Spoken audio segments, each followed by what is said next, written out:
Hello, everyone. This is Kristen Brindley, publisher of DC Metro and Nova Real Producers, and also now Richmond. And I am with the wonderful ProTec owners. We have Rob and Michelle, and Rob started ProTec back in 1986. And and they have grown this company to about 8,000 inspections this past year, which is just phenomenal. And they're an agile, now larger company, but very agile and really listen to their people.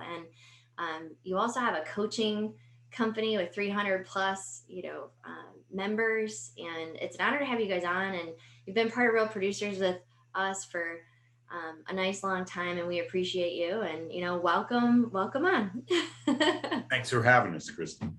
Absolutely. If you didn't read their story, make sure you do. It's in the November issue of DC Metro Real Producers. Mark is on the front, so make sure you check it out, page 46. So Rob and Michelle, tell us the story. Like, how did ProTec start? And I can't wait to talk to you a little bit more about like what's been happening recently over the last 3 years. But how did this happen? How did this start? Well, Protec started because I used to like to carry bathtubs down 4 flights of stairs, and I loved being a contractor. And one day I carried a bathtub, or a giant clawfoot bathtub, down 4 flights of stairs, and the next week I had surgery on my back. And so I had to find another line of work that didn't involve picking up anything heavy. So I figured I could handle a clipboard, and so it's a lot lighter. Yeah, so we started doing a clipboard and flashlight and electric tester. Seemed like a more manageable type of thing, and that was like 1986. And so we started doing home inspections right then and there. And it didn't really, in all fairness, it's Michelle, because I did this for 20 years, and it was just maybe me and one other person. And it wasn't until we really started to think about what does it look like if we were to grow this thing and scale it, that we really started to massively get big. And that was about 13, 14 years ago.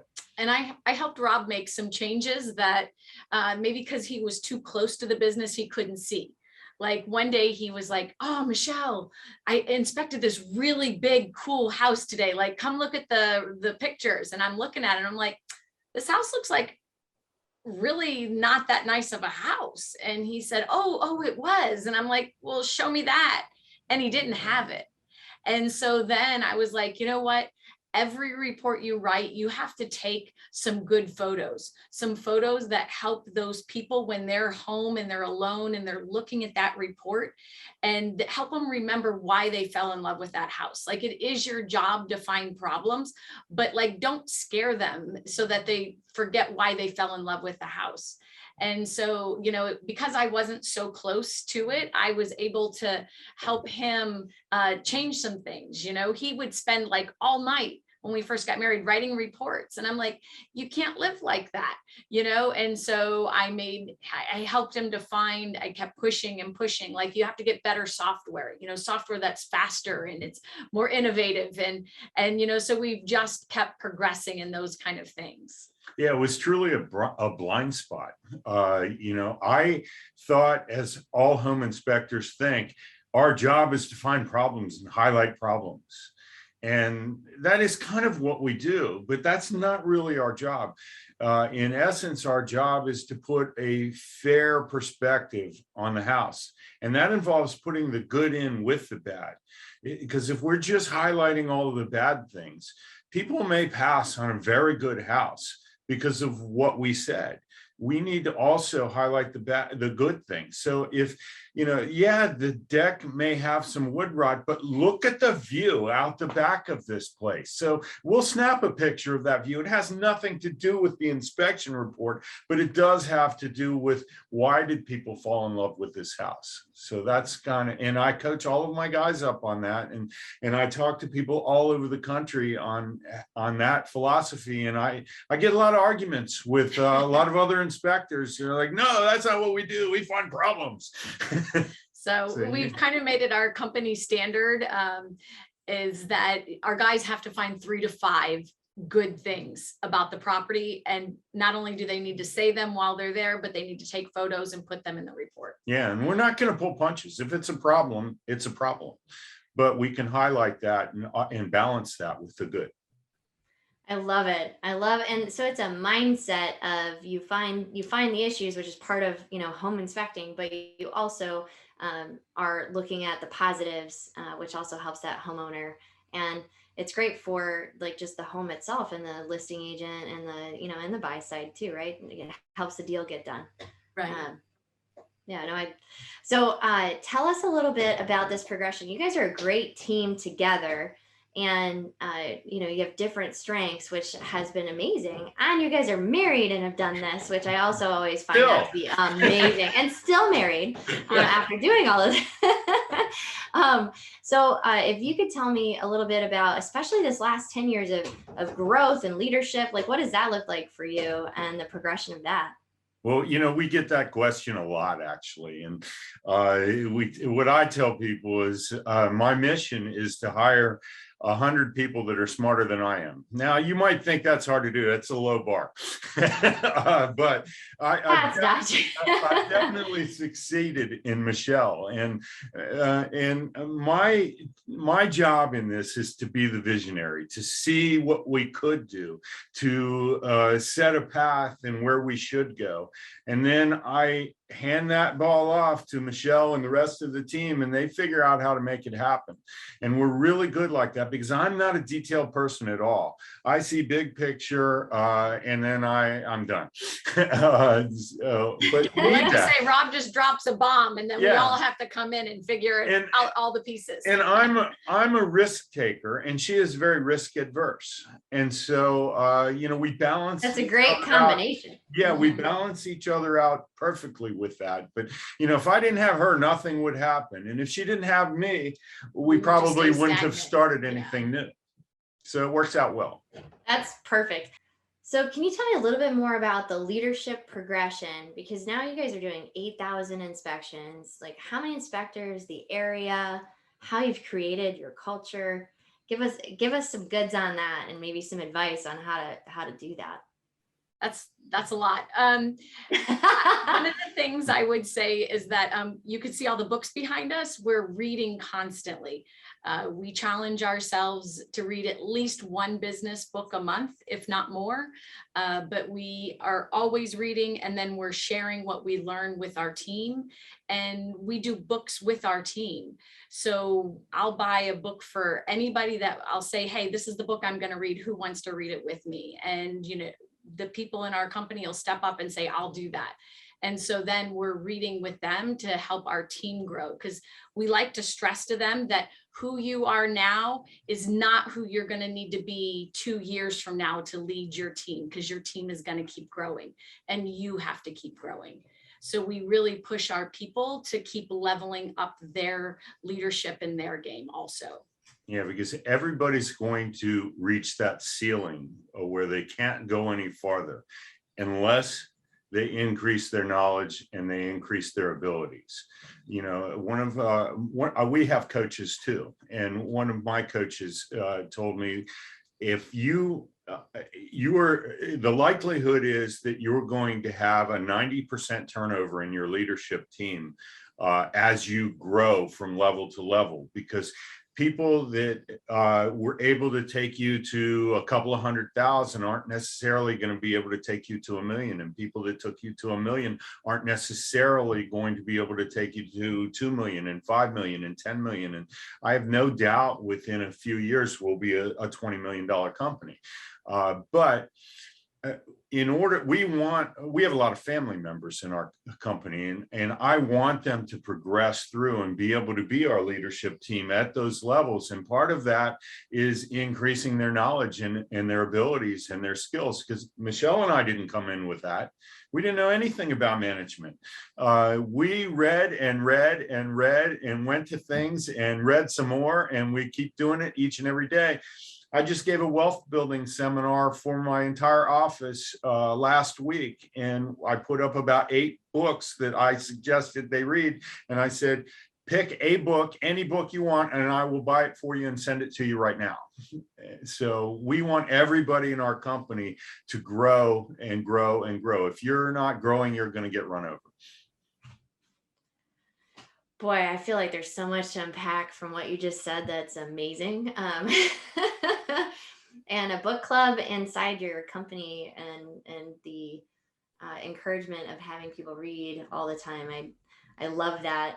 Are you guys into podcasts at all, either too, or as well? Lexi and Haley have a podcast, the Pro Talk with Protec. So they do their podcasts, but we do have we have a Slack channel with I don't know if you're familiar with Slack. We use Slack too. Yeah. And so we have because so much of our company, the inspectors are out, they're not in with us, and we don't want them to feel like they're like this island out there, and we want them to feel connected. We have we have a water cooler channel on Slack. And so that's like, hey, this just happened to me, or I went here and it was really fun, or go check out this restaurant. And so we have the water cooler Slack channel. And then we also have a books and podcast Slack channel. So if somebody listens to a really great podcast or they read a really great book, they put it in there, and then we can all talk about it on Slack as a company. And it's really helped our culture. Our culture has just grown, and you would think with more people that it would be harder and it would start to get watered down, but over this last year, it's never been better. Our culture has been amazing. Part of it, we brought in a GM, and she has amazing leadership skills. She was in the military.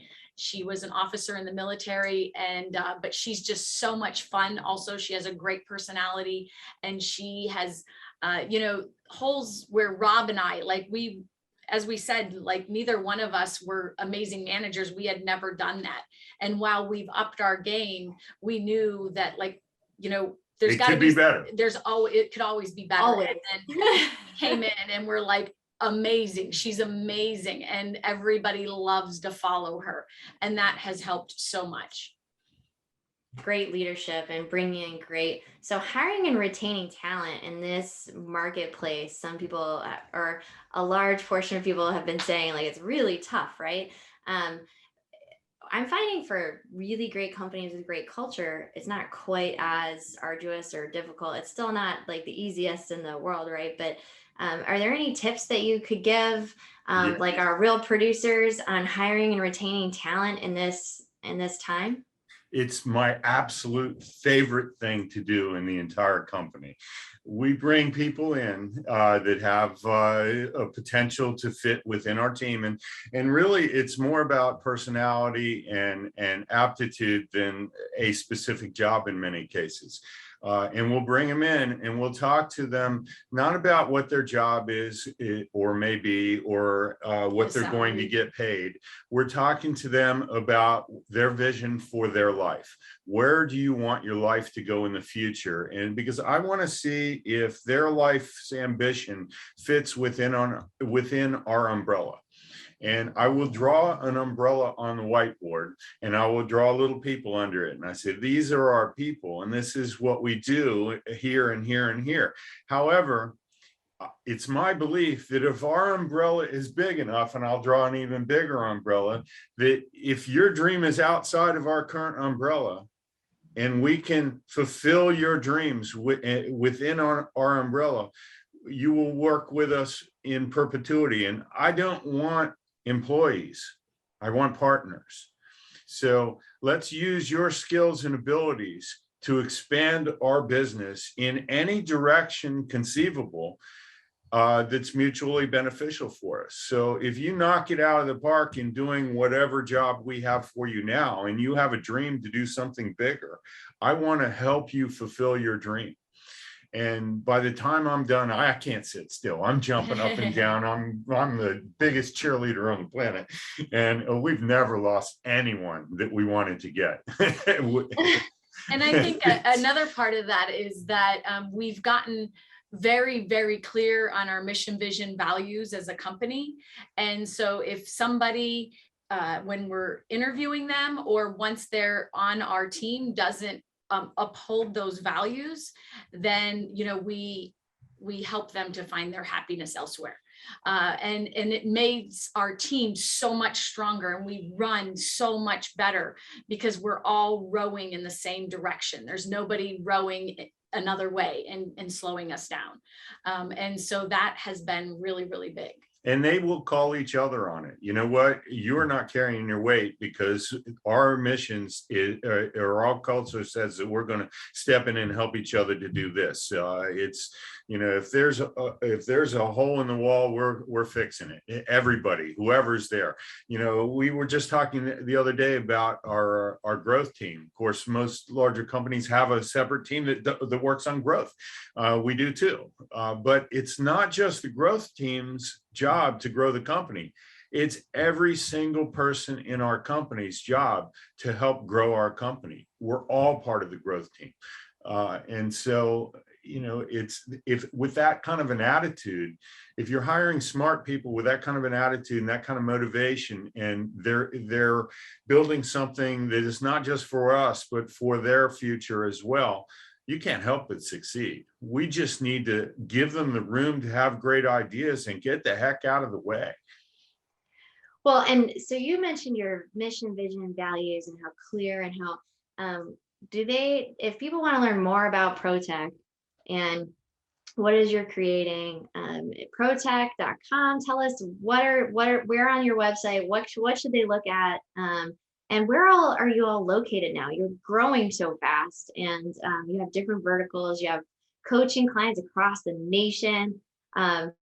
What does the overall structure look like, and where can they see your mission?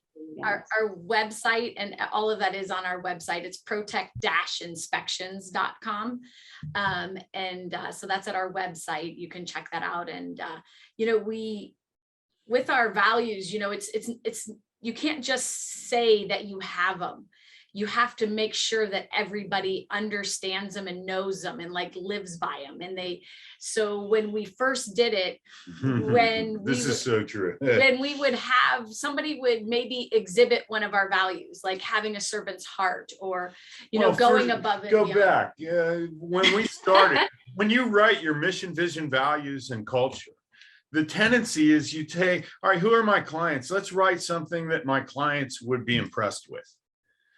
And that will fall so flat, because it's not about other people. It's about you. And what are your values, and what's your mission?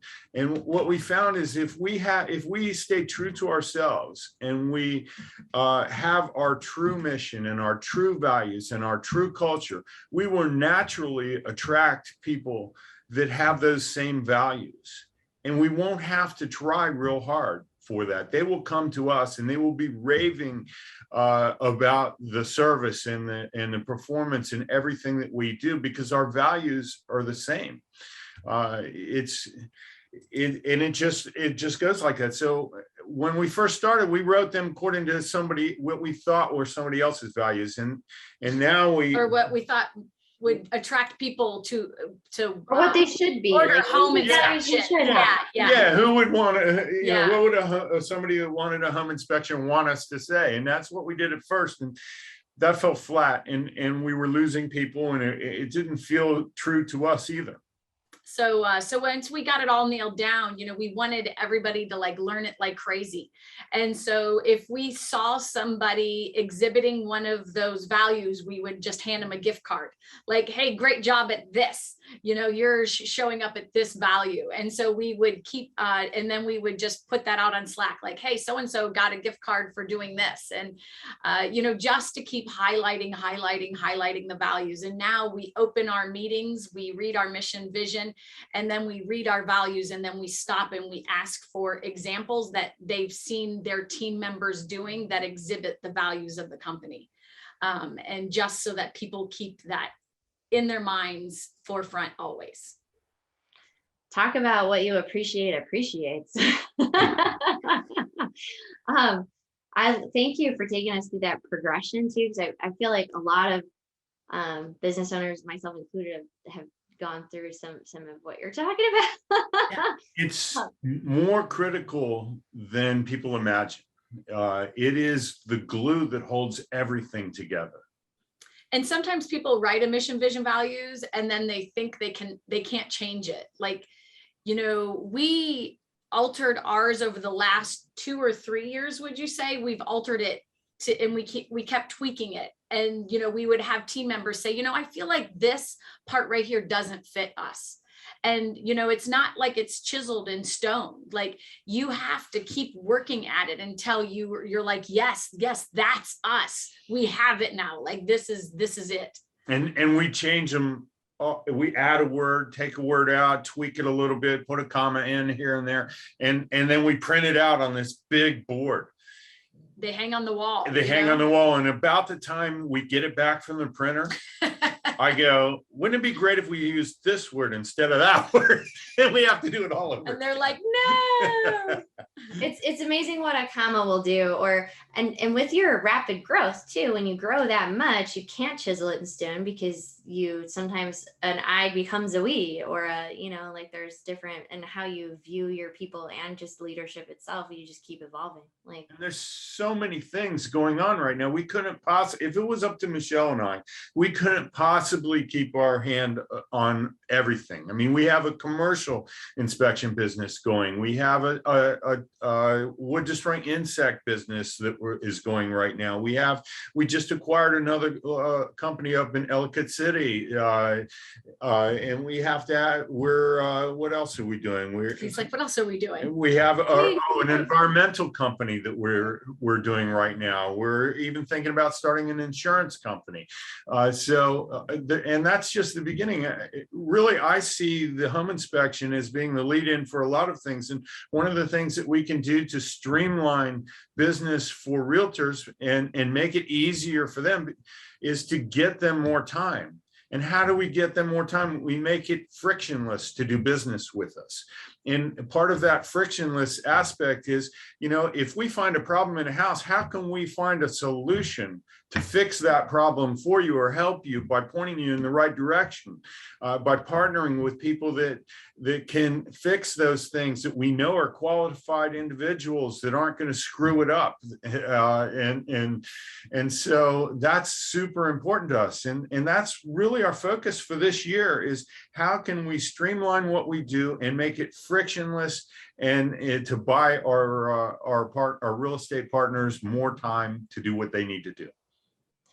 well, and that is an act of service, because time is so finite. And if you can give some back to these people, especially our group, the top 500 in DC Metro does, you know, 20 million or more in you know, business. So if you give them back an hour extra of their time, or 10 minutes on every single one, like, it adds up very, very quickly. Well, I really appreciate it. Is there anything else you want to share with our real producers and the community at large about Protec, or anything else you want to share advice wise for our community? Growing is not necessarily a painful process. I talk to people all the time about growing their businesses, and they're like, no, I don't want any more people on my team. No people are headaches. I don't need any more headaches. And you know what? Michelle and I used to work 12 and 14-hour days 5, 6, 7 years ago. Now we're working about 20-hour days on 20-hour weeks. Weeks on our business. And it's a lot easier if you do it right and you get the right people on your team. And you know, we talk to a lot of realtors with big teams also, and it's sometimes hard to manage that. And rather than trying to control every single thing that happens, just work on the culture and the mission, vision, values part of it, and the rest will take care of itself. Thank you so much for sharing with our real producers community and being a wonderful partner in what we do. Pleasure to have you guys on today. You heard it at DC Metro Real Producers. Thank you, Rob and Michelle. Thank you for having us.